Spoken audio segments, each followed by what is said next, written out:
What's going on, football fans? Uh, I hope everybody is ready to tune in.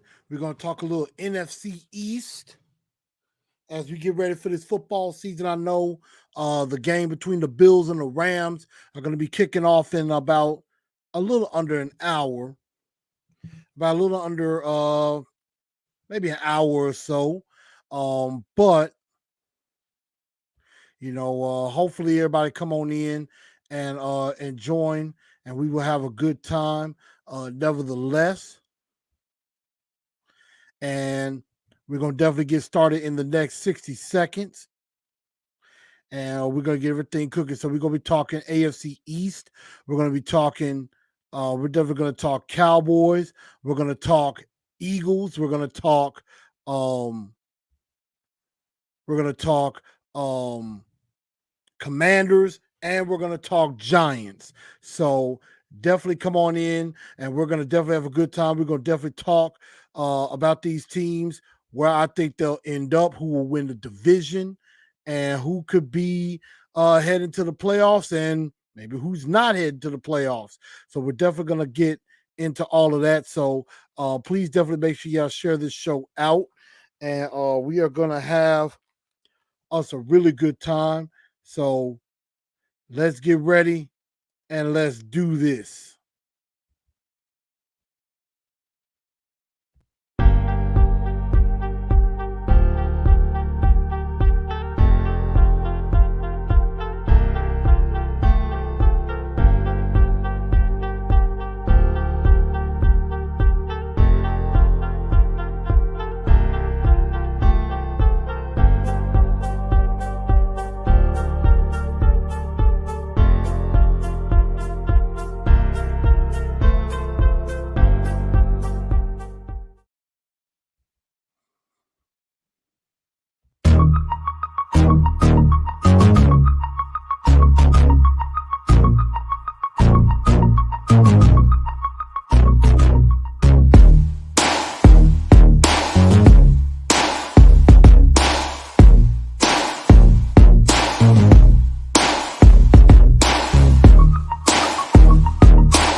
Good evening, Titan Nation. How is everybody?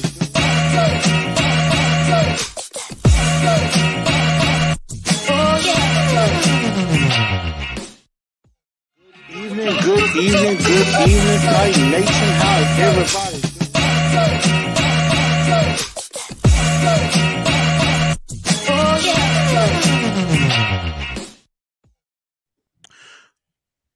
What's going on, everybody? Welcome in to the Truth League Report. I'm your man, Chris, aka Blue Enforcer, and we're going to have a really fun episode on this evening. We're going to be talking NFC East as we get into the thick of it, as we get ready for this NFL season to get ready to start. We're going to talk about um, each of these teams, and we're going to see which teams that I think are, going to be able to go ahead and win in the NFC, and who could be in the playoffs, who's going to make the playoffs, and who could be out of the playoffs altogether. So that's something that we're going to be doing. So again, make sure y'all share this show out. Share it out on Facebook, Instagram, Twitter. Definitely hit all those channels up. And I'm just trying to make sure I have all my graphics up, because for some reason I was having a little trouble. But I think we got just about everything we need. So we're gonna go ahead and continue on. and it's going to take me just a minute, but we're going to get started. Definitely make sure y'all share this show out again, whether it's on Facebook at the TNT Enforcers page, on Instagram at Titans_N_truth, also on Twitter at TNT Blue Enforcer.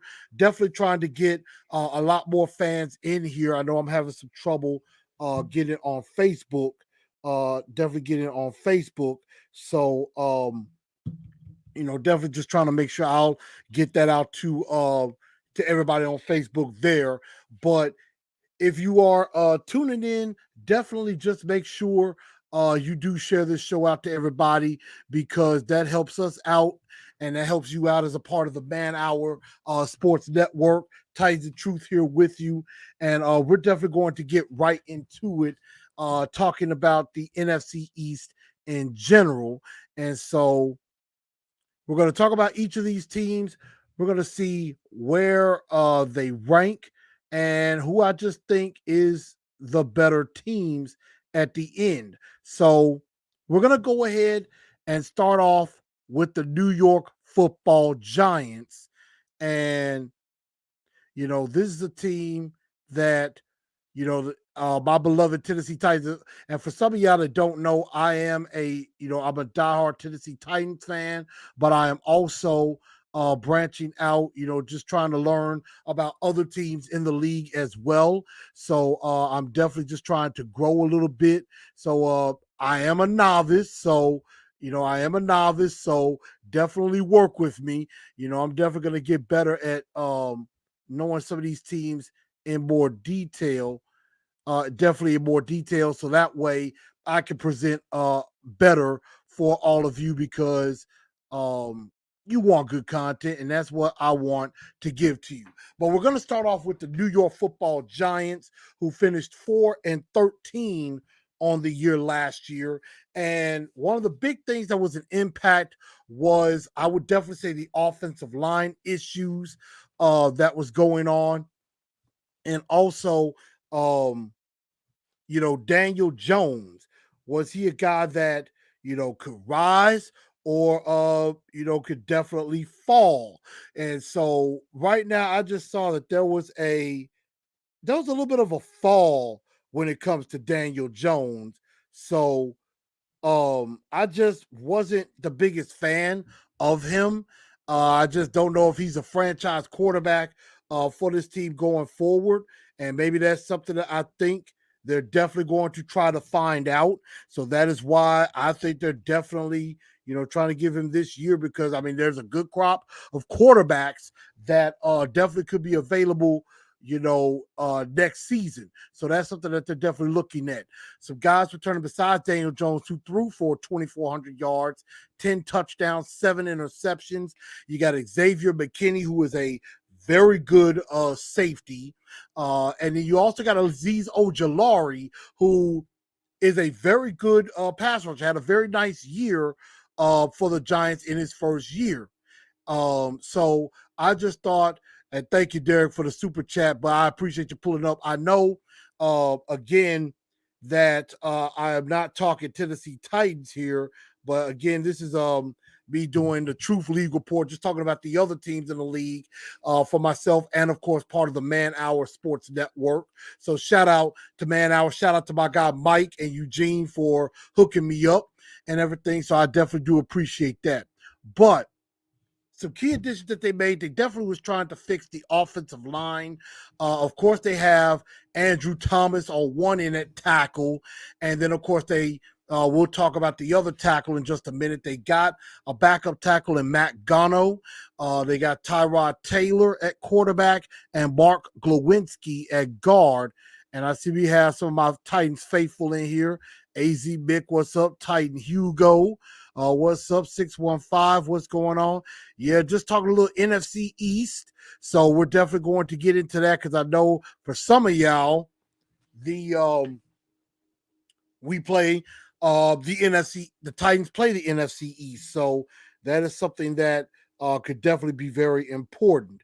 So with that being said, let's get into the draft class and who did the Giants bring in for this year. And I forgot to mention they did lose a couple of guys in James Bradbury, Evan Ingram, and Jabril Peppers on their defense and offense. Of course, Evan Ingram went to Jacksonville and got a nice deal to be their tight end. Jabril Peppers up in New England, and James Bradbury goes to rival Philly. But as far as their draft class is concerned, of course, they got they got 2 top 10 picks, one in Kayvon Thibodeau out of Oregon. And then you also got Evan Neal, who will be starting, I believe, at left tackle for the Giants. Possibly in their opener. They also got Wan'Dale Robinson, who I was definitely a fan of. Daniel Bellinger, a tight end out of San Diego State, who I definitely liked. So there were definitely a couple of picks that I was very impressed with, and I thought that I liked. So I just thought that was that was actually a pretty good draft for the New York Giants. They definitely got a nice haul within the first 3 rounds. They were actually pretty impressive there. And so now we get to the schedule. And, it doesn't favor very well for the New York Giants because I just don't have them doing that well, mainly because of Daniel Jones. I'm just not sure if Daniel Jones is the guy. That is the question. Is Daniel Jones the guy? And I just don't know if he is that. I just don't know. That is the $100 million question. So, I just think that this is a tough situation for Jones to be in. And, even though he has Saquon Barkley coming back, he's also going to have Sterling Shepard and Kadarius Toney. I do like those pieces for him. I am definitely a fan of Kadarius Toney. Hopefully, as a Titans fan, I pray Kayvon Thibodeau and Azeez Ojulari do not play this week. And if they do, that could be a problem for the Tennessee Titans going forward. But I am hoping that they do not play. But of course, they still have Xavier McKinney and Adoree Jackson as well. But I have them going 2-15 on the year. I just have them getting a victory over Chicago and splitting with the Washington Commanders. But I just don't see where some other wins may come. Again, I may be completely wrong on this. And if I am, go right ahead and let me hear it. But I don't see where I just don't see the Giants winning that many games. I mean, unless, Daniel Jones just has an out of the world season and they come out of the blocks. I understand you got Brian Dable as head coach, and you got Wink Martindale calling the defense, and he's going to definitely try to blitz the holy crap out of teams and try to get them off their game and stuff like that. So I could definitely see that happening.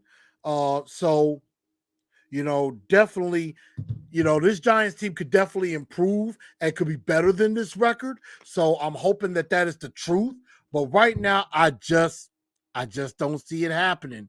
I think the Giants are a 2-win football team right now.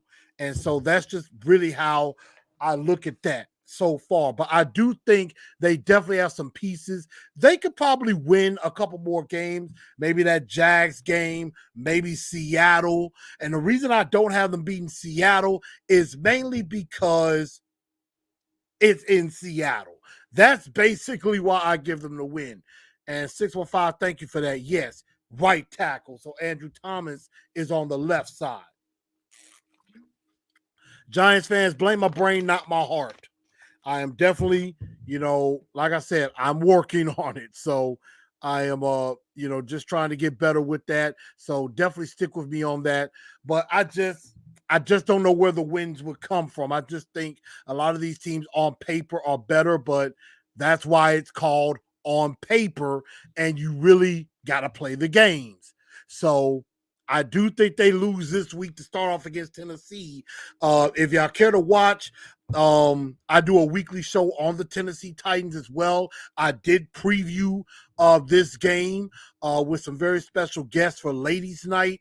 I do that every first of the month. So yeah, definitely come on in, and I will definitely try to spread some love with everybody else as the week goes on, because I have some other stuff on other teams as well. But right now, I have the Giants at 2-15, and it's really not much more I can really say about that.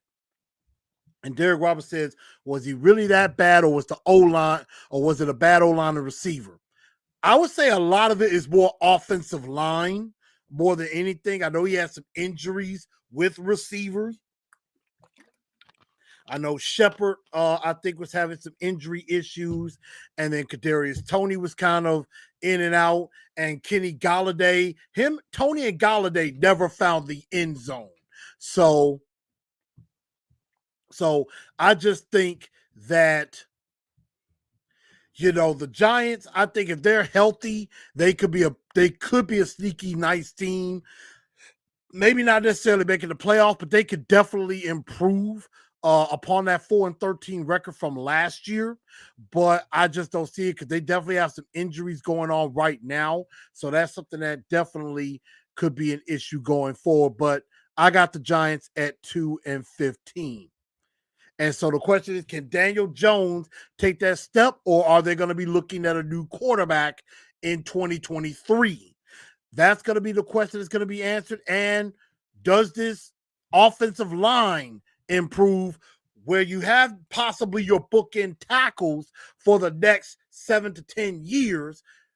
Does this offensive line get better? I think the question is going to be more on the inside than it is on the outside, if anything. So that's going to definitely be with Mark Lewinsky, John Feliciano, and Ben Bredesen. Can they help those bookend tackles and make some room for Saquon Barkley? Saquon is back healthy. He can be a very, very dangerous weapon when healthy. So, I was a big Saquon Barkley fan coming out of Penn State. So, if he stays healthy, Saquon Barkley is a damn good running back.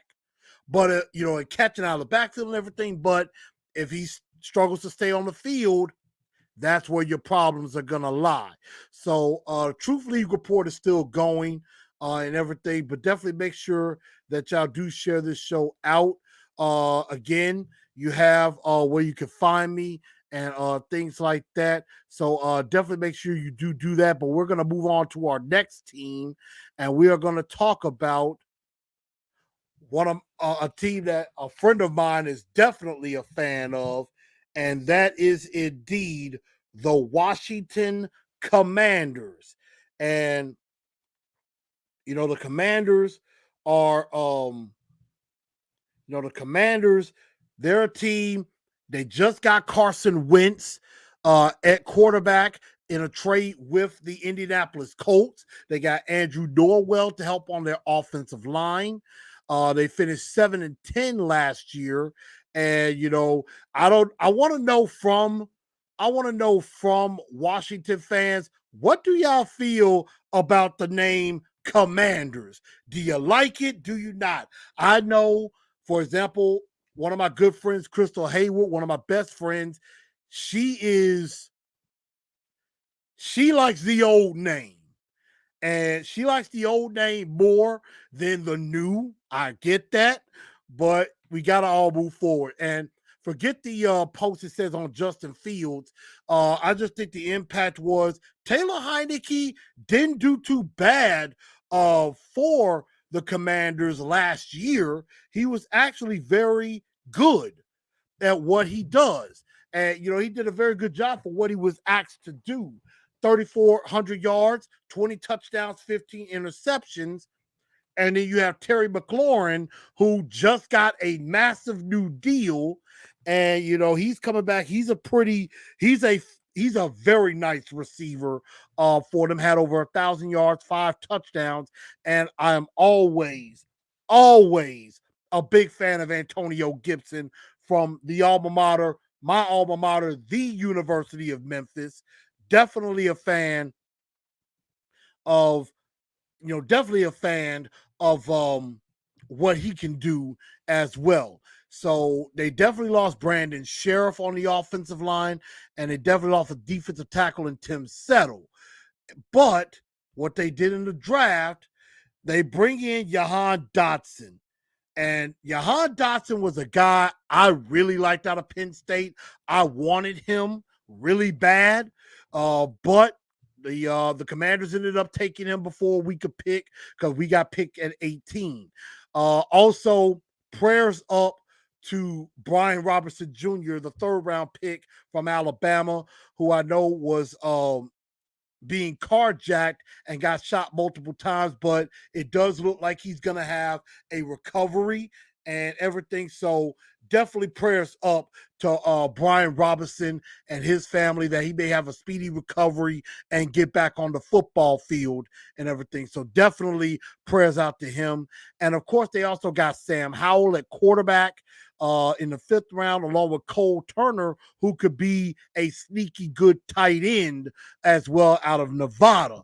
So there's a couple of good picks there that the Commanders do have. I almost said Redskins. I'm so used to that.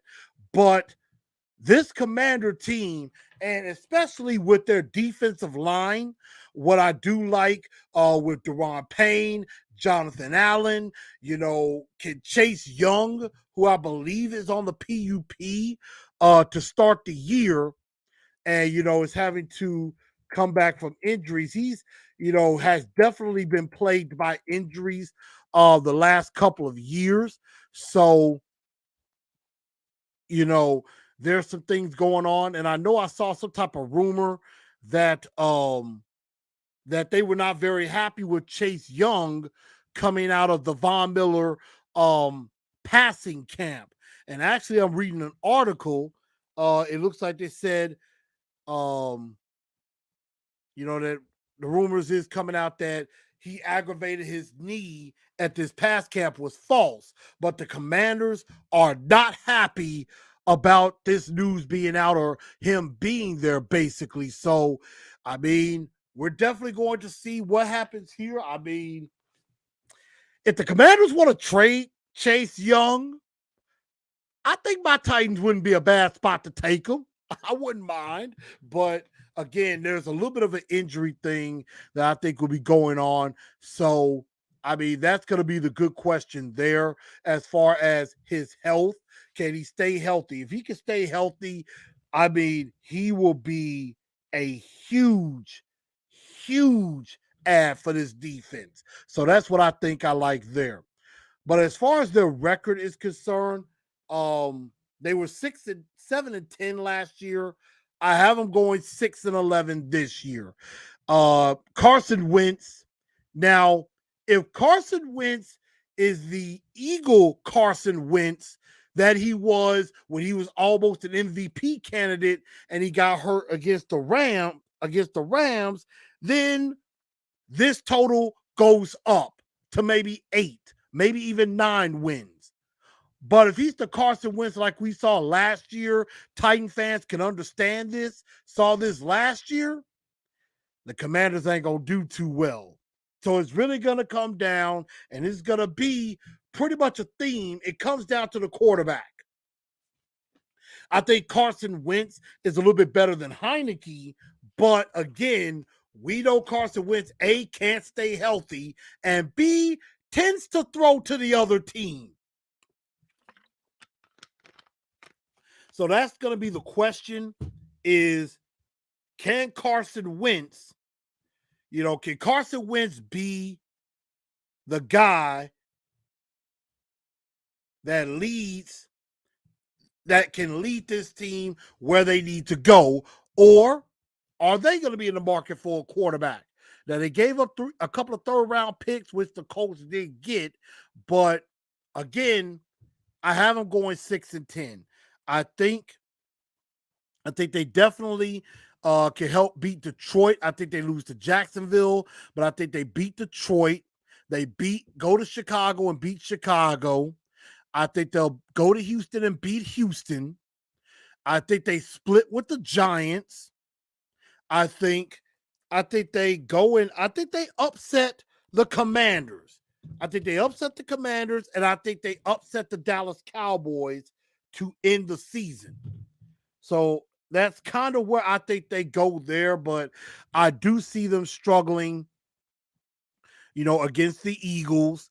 I do see them struggling with the Titans, with the Colts, with some of these other teams, Green Bay. I just do see them struggling against those teams, which is why I have the Commanders at 6-11.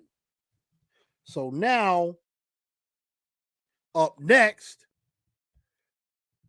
we go a little further north. We go to the Eagles, and we go fly, Eagles, fly. And I already have a bet. With one of my with a friend of mine who is an Eagles fan. My guy Jimmy. What's up, Jimmy? He's already said if the Eagles beat the Titans, I gotta sing that wretched Eagles song, "Fly Eagles Fly." And I know some of y'all would not mind that happening to me. So that's gonna be something right there. But the Eagles, of course, made the playoffs last year at 10-7 in Nick Sirianni's first year, and with Jalen Hurts as quarterback. And so he's coming back, of course, after throwing for over 3,100 yards, 16 touchdowns, 9 interceptions, also rushed for 10 touchdowns and close to 800 yards. They bring back Devontae Smith, who nearly had 1,000 yards. You got a good tight end in Dallas Goedert. And, of course, they add a big weapon to their offense in A.J. Arthur Juan Brown. I hate he ain't with the Titans no more. So they bring him in. They get Hassan Reddick to help out on their pass rush, and James Bradbury to help out in the secondary along with Darius Slay. But they do lose Steven Nelson to Houston and Alex Singleton, who I believe is their leading tackler, one of their leading tacklers, to Denver. But in the draft, they definitely bolstered up the defense a bit with Jordan Davis, the defensive tackle from Georgia, and his teammate, Nakobe Dean, in round 3, who is also a local kid from right here in the Mid-South area in Horn Lake, Mississippi. Played for Horn Lake High School, played for, of course, the Eagles. So I guess he was just destined to be an Eagle. So shout out to Nakobe Dean and Jordan Davis. Also, Cam Jurgens, I believe, is the center of the future there. So even though they didn't have a lot of picks, I think the Eagles definitely chose wisely in the picks that they have. So definitely hate that the Eagles have A.J. Brown, which the Titans should have paid him.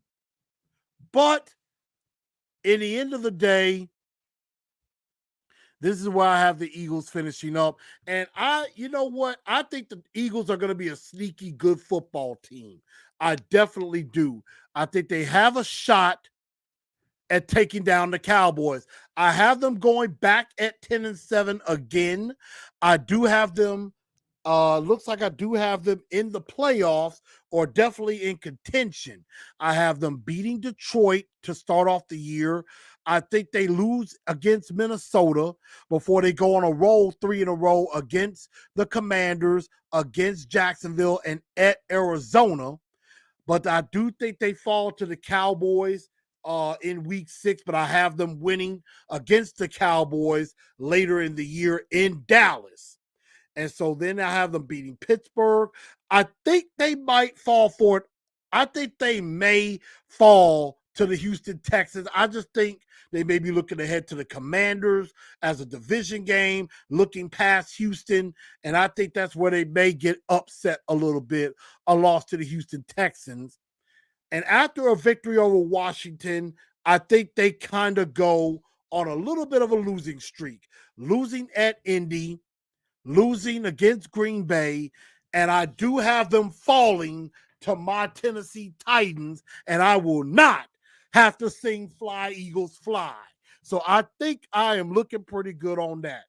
But I do think they get back on a roll against the Giants, against the Bears, and I think they get the Dallas Cowboys one more time as well. But I do think they kind of slip up against New Orleans and finish up against the Giants to get into the playoffs. So that's why I have the Eagles at 10-7. So Eagle fans, let me know what you think. Do you think I'm crazy, or do you think maybe I am somewhat on the right track?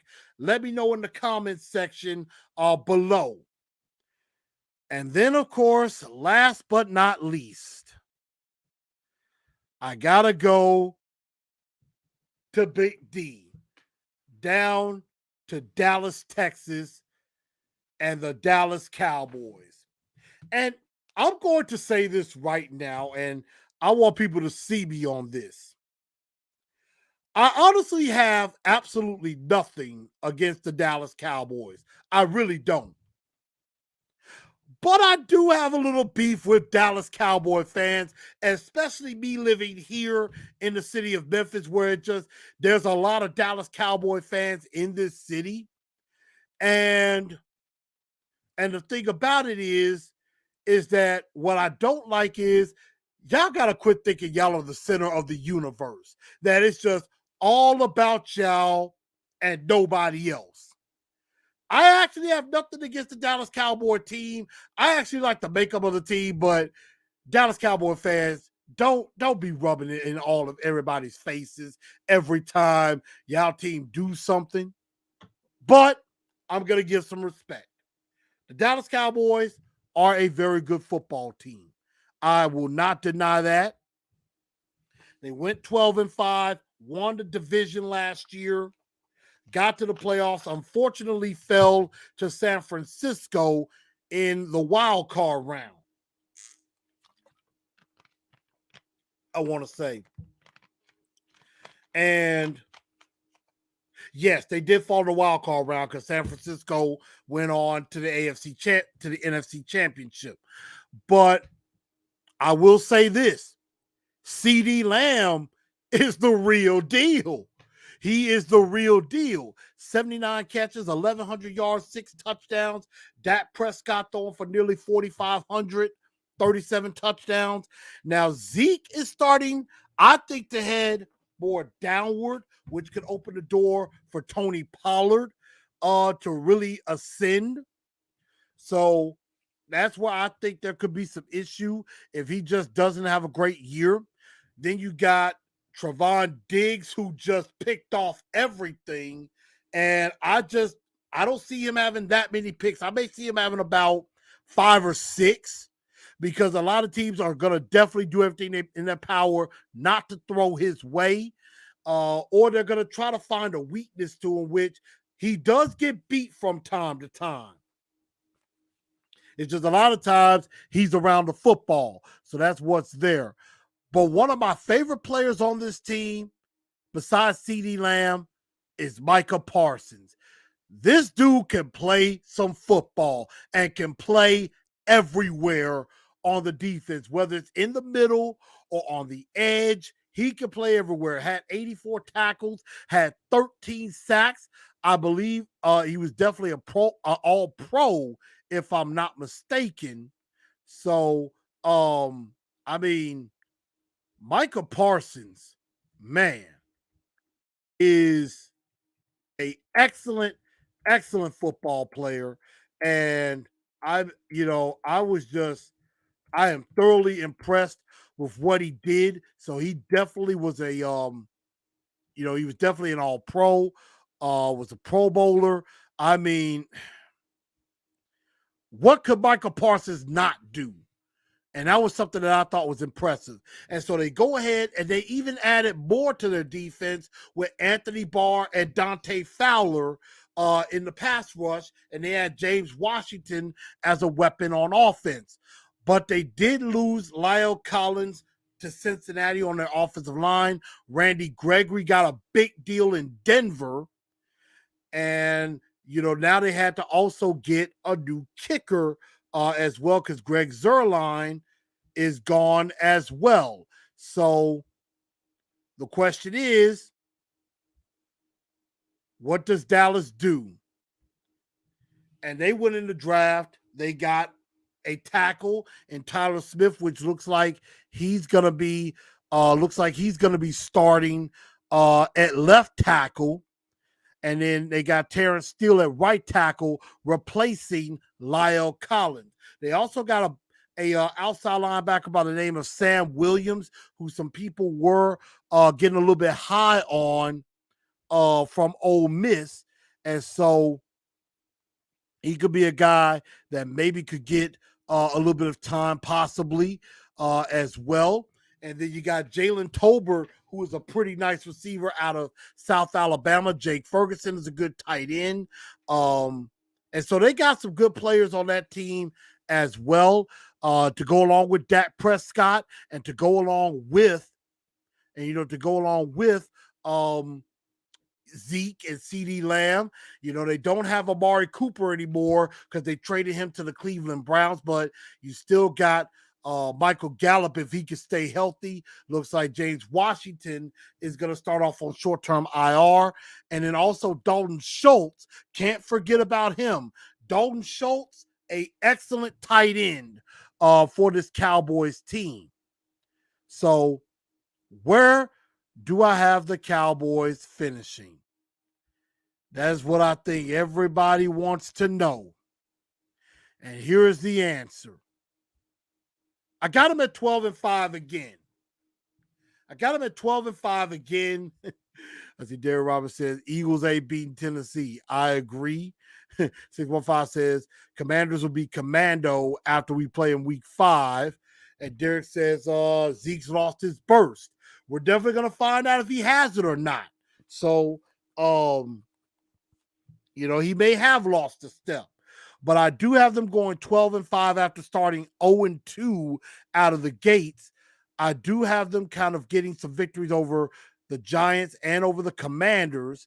And then even though they lose at LA to the Rams, they pick up 3 in a row with a victory in Philly on Sunday night, a victory against Detroit and Chicago at home. And I just have them kind of going on a little bit of a streak.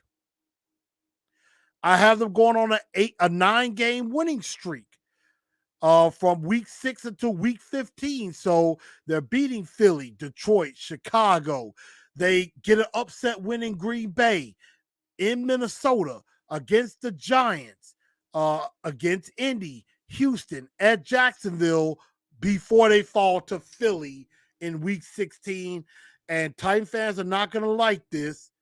I do have the Cowboys beating the Titans on Thursday night, but I do think the Titans may have the division wrapped up by then too. So, and then I see them losing to Washington at the end. 12-5, this could easily be 11-6 or even 10-7 right there with the Eagles competing for that division crown. So that is kind of where I have the Dallas Cowboys finishing. I have them winning the division at 12-5 on the year. So Cowboy fans, everybody out there, let me know what you think. So again, I have the Cowboys at 12-5, the Eagles at 10-7, making it. I have the Commanders at 6-11, and I have the Giants at 2-15 on the year. So let me know what you think. Do you agree with my picks? Do you disagree with my picks? Let me know in the comments section, and definitely stay tuned because I am going to be bringing out more. Tomorrow I'm going to be doing tomorrow or even Saturday. I am definitely going to be doing some picks. I'm going to be picking games, who I think is going to win. And then on the Monday after the games, I am going to pick my top 5 games for the weekend and kind of go over what happened from Sunday and preview the Monday night game, Seahawks and Broncos. So everybody, thank y'all for tuning into the NFC East version of the Truth League Report. If you are a fan, if you happen to like this show, go ahead and give me a thumbs up, a like. Also, subscribe to the channel and ring that bell. Also, shout out to Man Hour Radio for having me on as well. Thank y'all for tuning in to the Truth League Report. All of y'all coming up very, very soon. And y'all have a very good rest of the evening. Here again is where you can find me on Facebook, on Twitter, on Instagram. Super chats are also appreciated. So I definitely do thank you for that. And I will be talking to y'all soon. I holla.